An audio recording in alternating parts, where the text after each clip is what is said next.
Okay, Shannon, I think you can put us on the record now. All right, this is the matter of Smith versus, looks like Murphy at this point. We're here for an evidentiary hearing on request for change of custody, parenting time, and domicile. And let's see. Looks like this is the plaintiff's motion. Is that correct? It is, Your Honor. Yes, plaintiff's motion and represented by Mr. Navarre. So anything, excuse me, anything preliminary? I don't believe so, Your Honor. I believe that Attorney Weed would only be having his client testify, so I don't think there would be a need for any sequestration of witnesses. Well, as a practical matter, sequestration is just about impossible these days since I'm required to live stream. Okay. I don't have any control over what people watch the live stream. And Phil, how many witnesses are you calling today? I did not communicate. I'm just going to be calling my client and his wife. Okay. Okay, well, Mr. Wife, Smith? Can I ask a question preliminary wise? Your Honor, is Justin Smith, is his wife, where is her present location? She is in another room currently. Okay, same house though? Yes. Yes.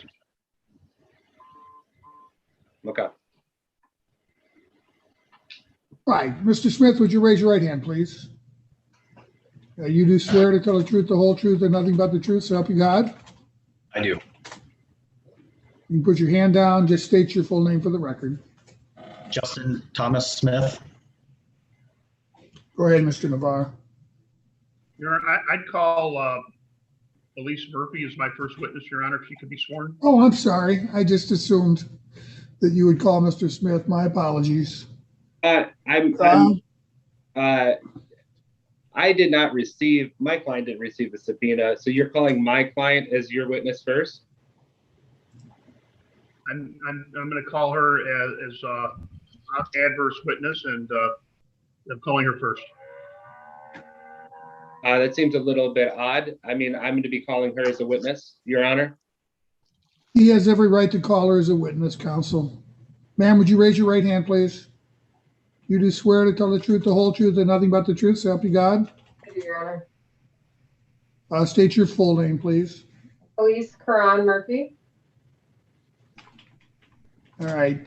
Can we get her to sit a little bit closer to the microphone? I want to make sure we're picking her up well. Sure. All right. Thank you. Go ahead, Mr. Navarre. Thank you, Your Honor. Elise, where do you reside? In Lansing. What's your address? 103 LaFlamme's Street. And, Lansing. And how long have you resided there? About a year. And describe your residence, if you would, please. Yep. We have 3 bedrooms with a 4th bedroom. It's an attic, and a bathroom, and a living room, and a dining room, and a kitchen. Okay. And what did you say about the 4th bedroom? We have a 4th possible bedroom. It's an attic. Okay. So you have a 3-bedroom residence? Yes, it was previously a 2-bedroom, but our landlord over the past year has added a fire escape and a closet and a door to the now 3rd bedroom. And is that a duplex? Is it a single family residence? It's a single family home. And how many people reside in the home with you? Full time, just my 3 children and my husband and I. And other than Lila, what are the other 2 children's names and ages? Elowen Murphy, she's almost 5, and then Jude Murphy, who is 3. And then what other children reside there on a part-time basis? My stepkids are with us every other week or every 2 weeks. They are 15. His name is Christopher Murphy, 13. His name is Aiden Murphy. And then my son is there every other weekend. His name is Liam Baker.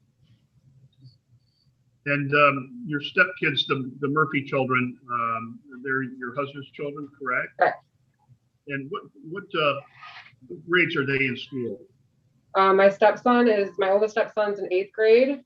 My youngest stepson is in 6th grade. And I'm sorry, my stepdaughter, Tegan Murphy, she's also in 3rd grade. And your daughter Lila's also in 3rd grade, correct? Correct. And where do the kids go to school? We do homeschooling. Okay. And when you say we, are you working during the day? I am not. And so what hours are you working?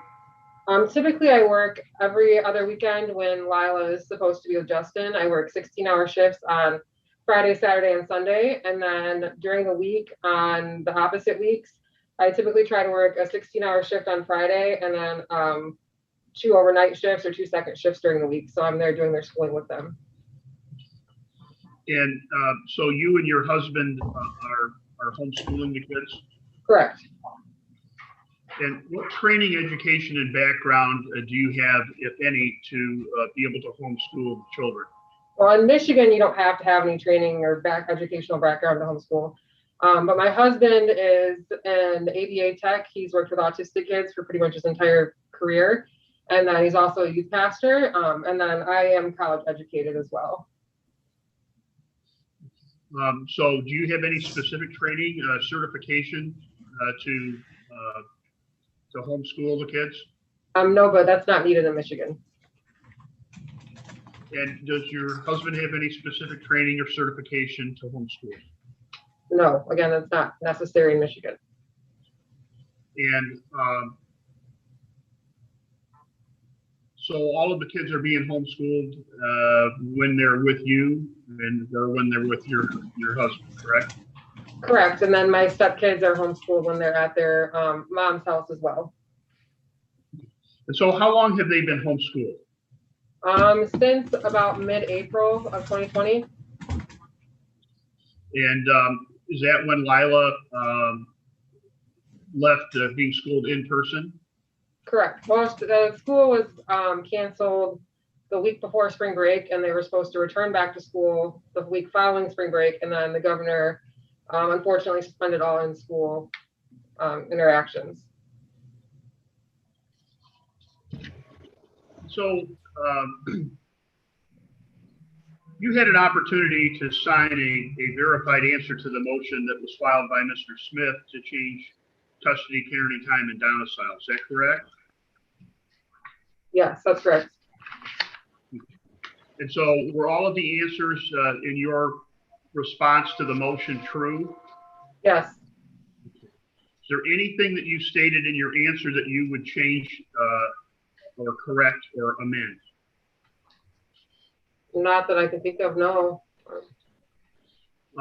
So we made an allegation that you posted on social media that your husband, Chris, drug you down the road on the car, and I'm pretty beat up.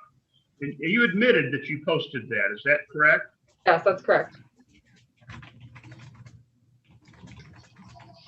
And you also admitted that you posted on social media, I am in so much pain, I think my foot is broken. Is that also true? Yes, that is true. Also posted on social media a photograph of you on crutches with your right foot and lower leg in an air cast and brace. Is that correct? That is also correct. And you went to the hospital as a result of those injuries, correct? I went and had an x-ray done on my ankle the following day. So was that an urgent care facility, or did you go to your primary care physician? It was an urgent care facility. My primary physician's out of Marshall. And so where was that you went for the urgent care? Jackson, Allegiance Health in Jackson. And what facility was it that you went to? It was the hospital, the emergency room. The urgent care had already been closed. So you went to Henry Ford Allegiance Health in Jackson? Correct. And so they provided some medical services to you, and then you were not admitted, but you were discharged, correct? Correct. Yep. And did they were you prescribed an air cast and a brace for your leg? They said that if I was feeling pain, that I should use it, but then nothing was broken. It was just bruised. And that was a result of injuries that you sustained in the incident that occurred the day before, correct? Correct. So where was it that you were on the car or on the vehicle when you sustained the injuries to your leg and foot? I was trying to open the back door of the car. And how far were you drugged down the road as you had posted on social media? Maybe 10 to 15 feet, if that. I would have to measure to be sure. Were you and your husband involved in some kind of a dispute or argument at that time? Yes, we were. And what was the argument about? Honestly, I couldn't even tell you. That argument was heavily influenced by alcohol. And we had gone to a hot tub.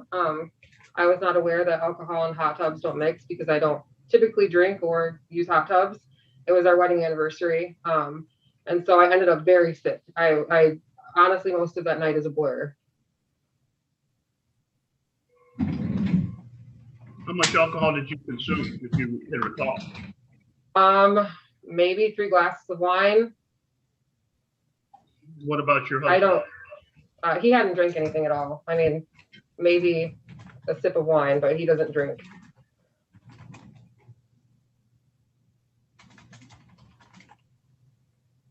Where did this incident occur where you were drugged down the road? What was it, at your house? Was it somewhere else? Where was it? Yes, it was at my house. And what is the street that your house is located on? It's on the corner of Lahoma and Michigan Ave. Okay, so were you on Michigan Ave? Yes, when we're you on were- Michigan Ave. And in Michigan Ave, is it a 2-lane road, a 4-lane road? Describe it to the judge, please. It's just a 2-lane road. It's like a side street. The area that we live on, it's not a busy street. It's just a 2-lane, like inner city street. Do you recall if there was any other traffic on the road when this injury occurred to you? Again, the details are fuzzy, but I would say no, not that I can think of. I would assume somebody would have stopped if so.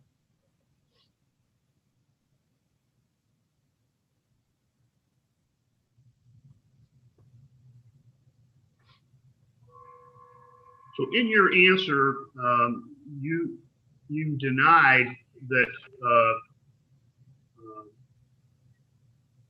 this domestic violence occurred between you and your husband. Is that correct? That is correct.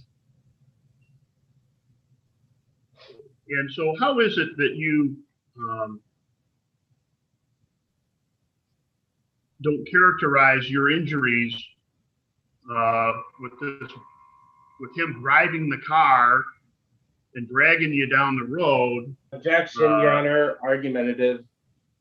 He hasn't even asked the question yet, so I think you need to wait.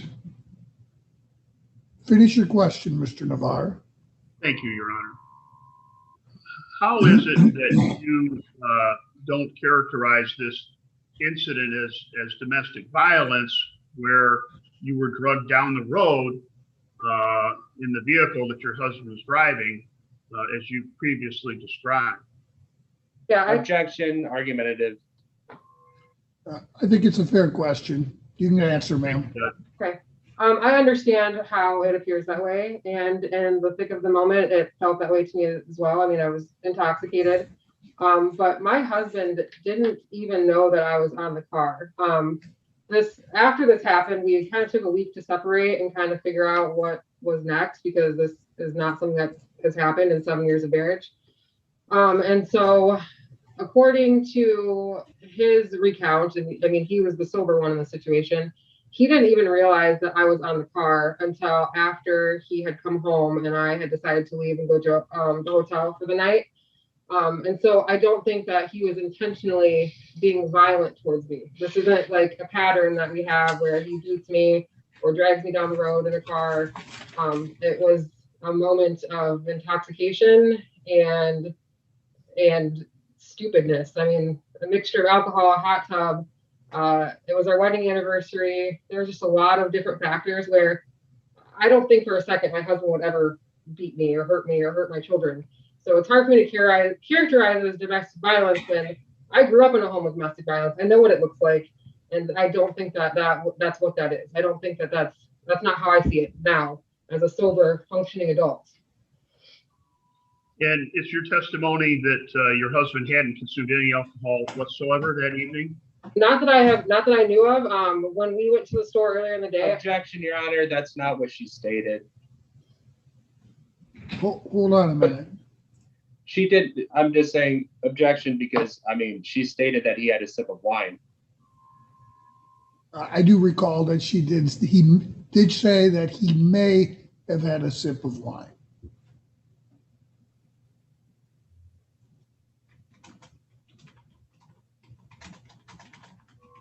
Would you answer the question, please, ma'am?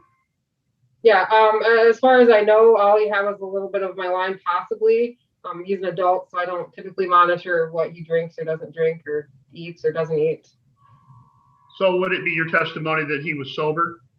Yes. And is it your testimony that he was not under the influence of any drugs or alcohol? Not that I know of. I mean, again, if he had wine in the house, I have no idea. But as far as I know personally, no. Does your husband use any recreational drugs? Not at all.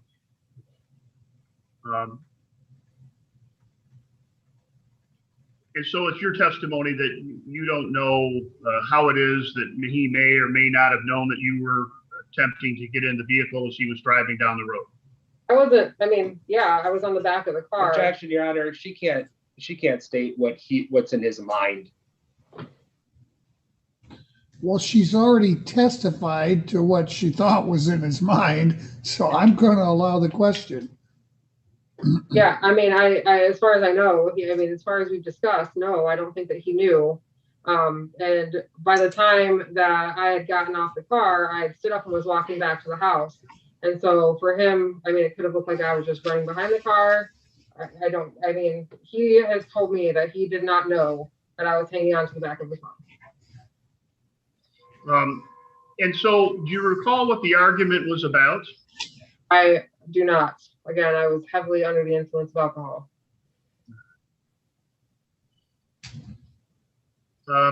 You had admitted in your answer that you've had numerous moves and changes in your housing, which has caused Lila to attend numerous schools. Is that true? That is true. She did Young Fives at Parma Elementary in the academic school year of 2016 and 2017. Correct. And that was in Spring Arbor, Michigan. Correct. Is that correct? Yes, that's correct. And in 2017, 2018, she attended kindergarten at Northwest Elementary and at Gordon Elementary in Jackson, Michigan at Northwest, and in Marshall, Michigan at Gordon Elementary. Is that true? Yes, that is true.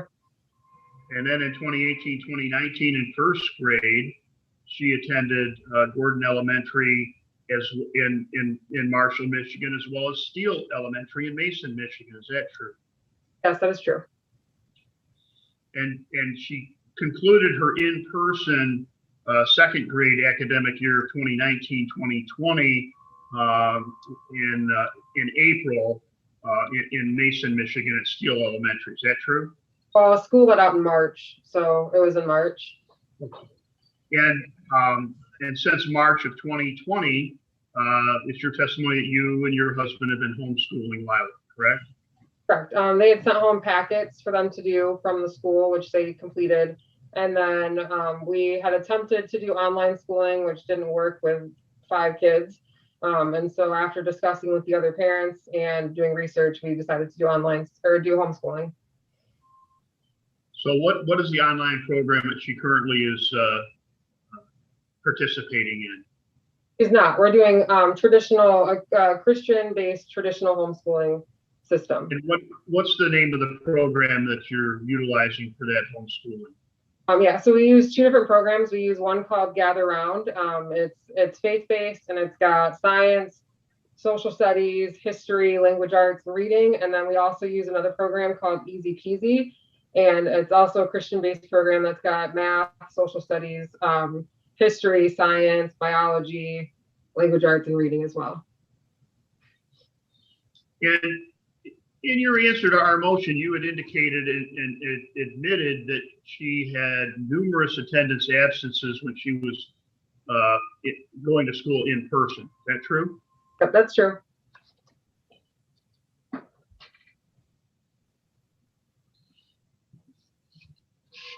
Do you are you participating in any particular faith-based church, or you attend church with Lila? Yeah, our church actually just opened back up. Prior to that, we were doing online services. And what's the name of that church that you attend? City Life, Lansing. And how long have you been participating with that church? About a year and a half to 2 years. So when we moved to Mason, we started going there. And is that a denominational or non-denominational church? It's just a Christian evangelical church. So non-denominational? Yeah. And how often do you attend services there in person? Well, in person, they just started in-person services on Easter. So we attended Easter, and then COVID spiked again, and we just didn't feel like it was in the best interest of our family to continue to attend in person until COVID kind of comes down a little bit. So we just do the online services every Sunday morning. Is that something that Lila participates in? Absolutely. Is that something that she enjoys? Absolutely. Have you discussed any faith-based education with Mr. Smith regarding Lila? Yes, I notified him when we began the traditional homeschooling, and he didn't really say anything either way. So is it your intent to raise your daughter Lila, with sound Judeo-Christian values? I intend to raise her to embrace whatever religion she chooses. I mean, obviously my family's Christian. My husband was a youth pastor. So we're Christian. We'd hope that she would continue to be Christian as well. But I support whatever decision she makes. She doing well in school? Yeah, she's actually doing 4th grade math. She's reading at a 6th to 7th grade level. She's doing 5th grade biology. She's very far advanced. She's always been advanced, even when she's going to traditional school.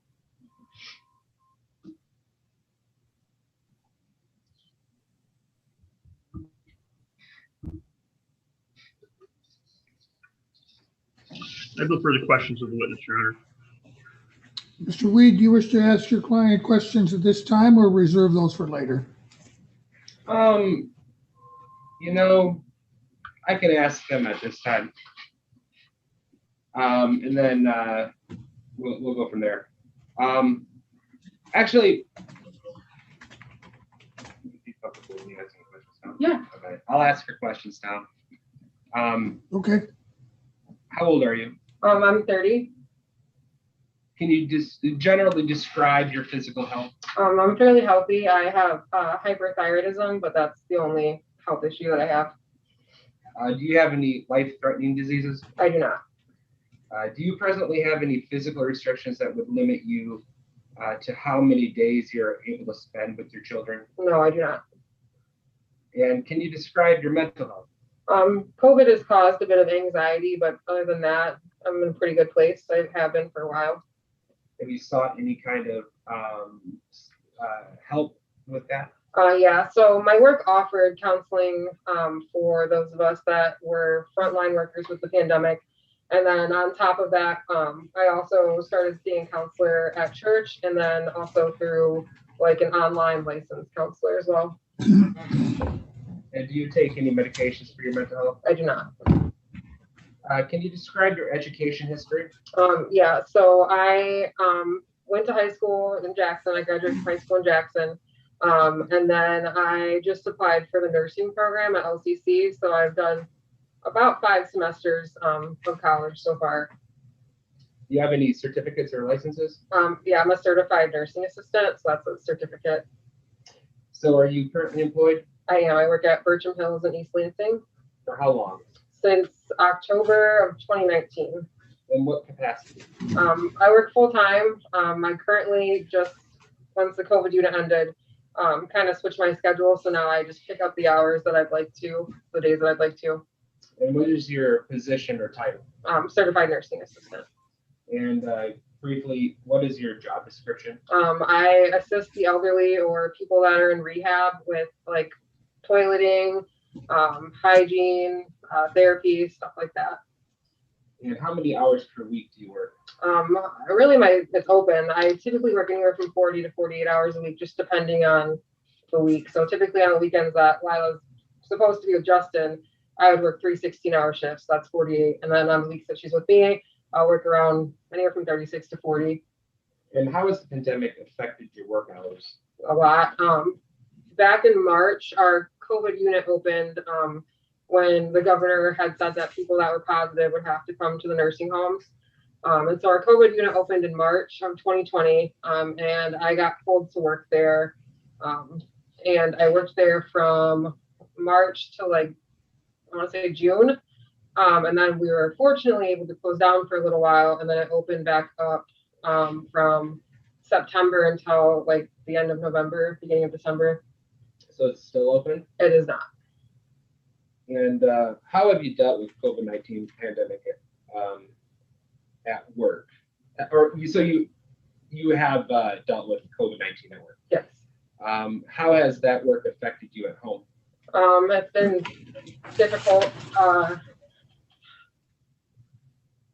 watching people die and get sick, and then being afraid to bring it home to my kids and to my family was mentally draining and physically exhausting. How did it change? Did it change the way you greeted your children when you got home? Yeah, typically my kids are waiting for me at the door when I get home. But with working the COVID unit, I'd have to come home, go straight to the bathroom, wash my clothes, wash my shoes, get in the shower. And then even after that, like the fear of giving it to them or having it really made it hard to like spend one-on-one time with them. So we wear masks in the house and try to social distance the best we could. Are you able to provide food, clothing, medical care, and other items to provide your children's care and custody? Yes, I am. Are you able to afford your own attorney's fees? Yes, I am. You had spoke already about the problems of obtaining a home. How long have you lived in your home now? About a year. Can you tell me about that ownership? Yeah, so we entered into a land contract, which was part of the reason why I was working a lot on the COVID unit, was to make money to pay for a down payment and to work on my credit. And so we're in a land contract now, and my landlord is open to us either buying it with a mortgage once my credit's up high enough, or just renting to own. So is this a home you feel like you want to stay in? Yes, absolutely. So how many times have you been married? 3 times. And you've already kind of stated your different children and their names and ages, but can you describe your emotional bond you have with your children? My kids and I are very close. We're close to all of them, even my stepchildren. My 4, I'd like to say, are my mini-me's. They're pretty much have my personality and my ex's looks. So we spend lots of time together, cuddling, snuggling, watching movies. Prior to the COVID pandemic, going to the park, going to Horrocks here in Lansing. It's like a farmer's market. My kids love it. Just spending a lot of time, a lot of quality time together. So would you say that Lila specifically, is she pretty bonded with the other children? Yeah, absolutely. Lila is my 3-year-old best friend in the whole world. Out of all of my kids, they're probably the closest. They're joined at the hip. And what's your emotional bond like with Lila? Lila, again, she's my mini-me. We have a lot of things in common. We're both into makeup and photography, and she does a Christian contemporary dance class. I did cheerleading and gymnastics in school. We have a lot of the same like emotional attachments. Like we're both very words of affirmation oriented. So there's lots of I love yous and hugs and cuddles. She's usually attached to my hip as well. Do your children have friends around the area of your current home? They do. We've got neighbors that have children that they play with. One of our neighbors up the road usually stops by and sees if the kids want to take a walk. They've got greyhounds, and the kids like to hang out with their greyhounds. So sometimes they'll go for walks with them. And then she's also got friends at her dance class as well. Has the pandemic affected this? Yeah, I mean, we don't typically allow them to go into people's houses. We've kind of recently allowed them to start playing outside with kids as long as they're wearing masks. But it's been hard for them to get to do anything with COVID.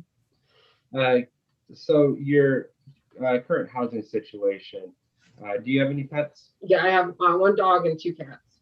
Okay. Our cat actually just had kittens, but they're all being rehomed.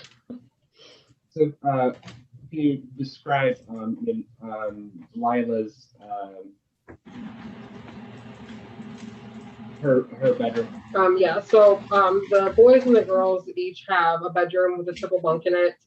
And so we actually offered Lila to have either our bedroom or the attic bedroom for herself because she's about to start her period.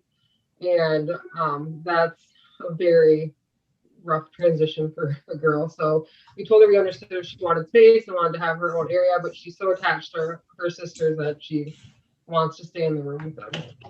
So I'm gonna ask you kind of a personal question, but when did you start going through those changes yourself? I was 8, which is very early.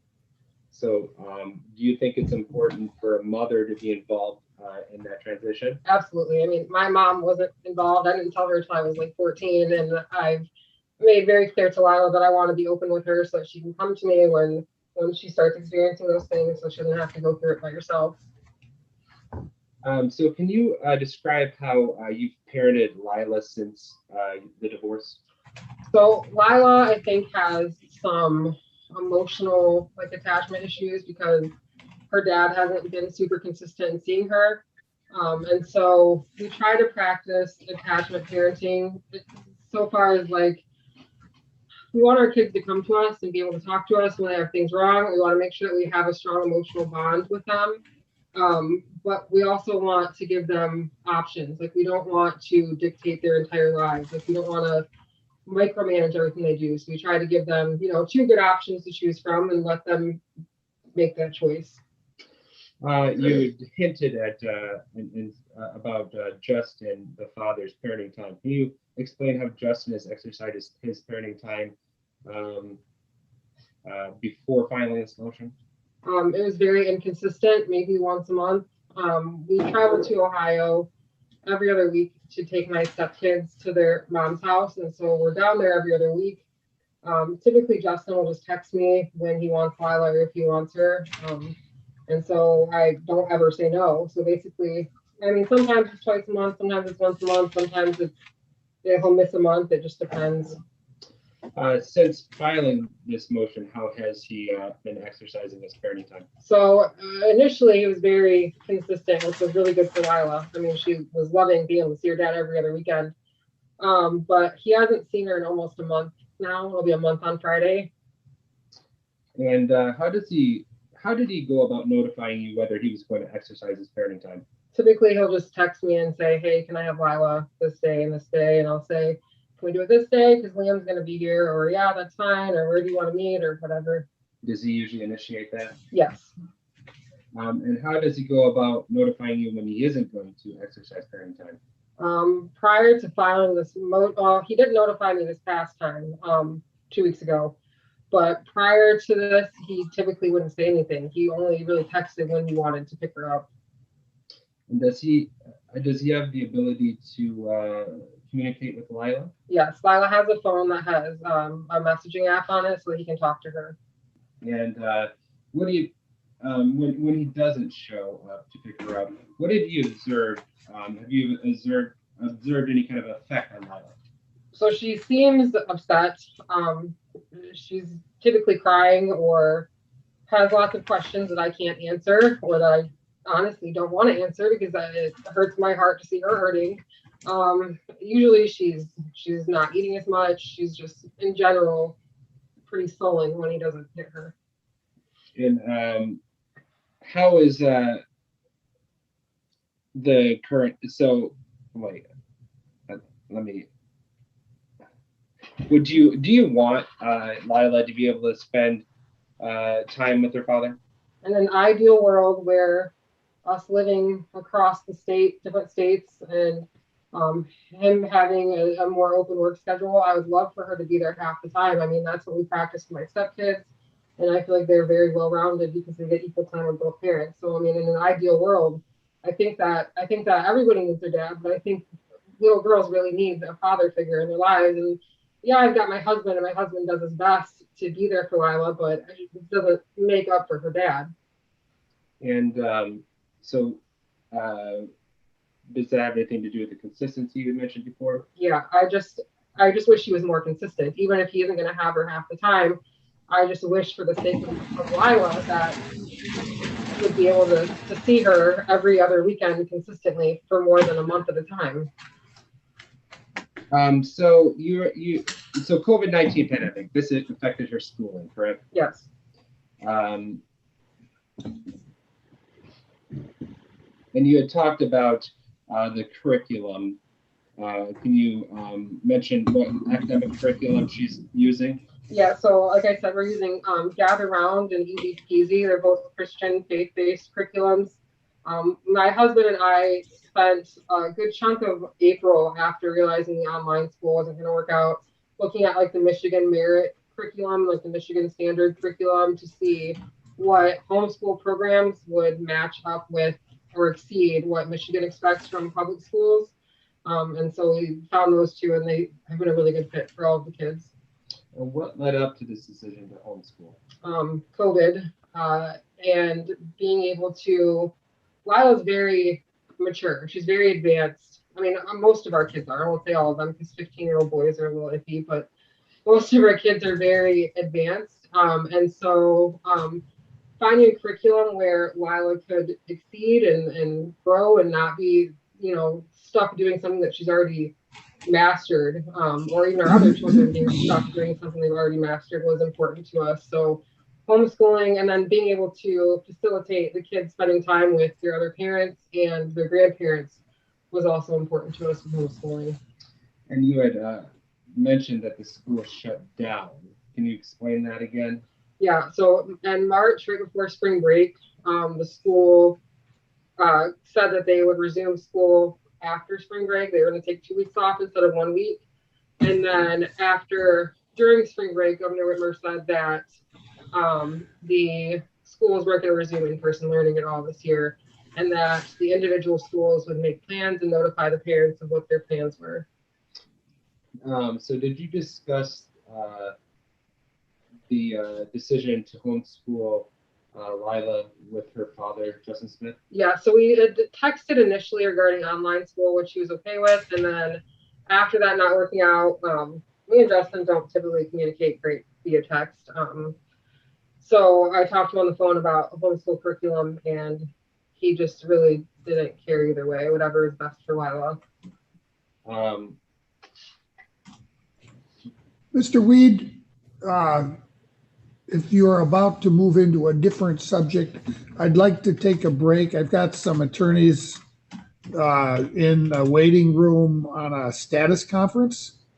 So what I'm going to do is put all of you back in the waiting room. I'm going to stop the live stream and go off the record so I can conduct that status conference. And then as soon as we're done, we'll bring you back in.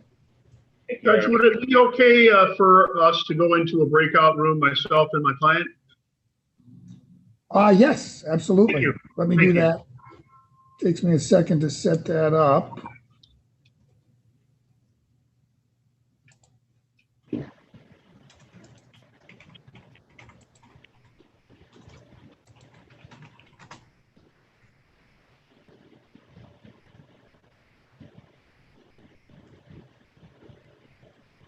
Okay, Mr. Smith, just follow the instructions on your screen.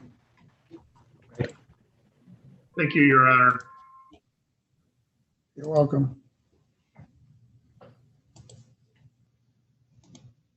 Okay.